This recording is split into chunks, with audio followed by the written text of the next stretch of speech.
क्या मुफ्ती कवि भी दानिया शाह से शादी करना चाहते थे?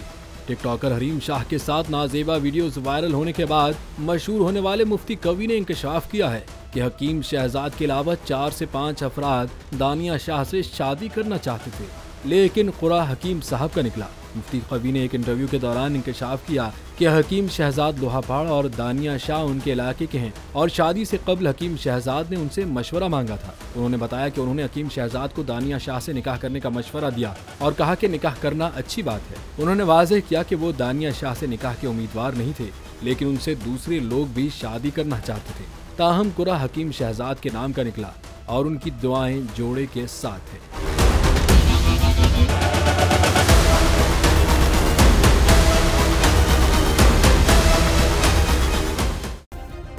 सब्सक्राइब करें और बेल दबाएं ताकि कोई खबर रह न जाए।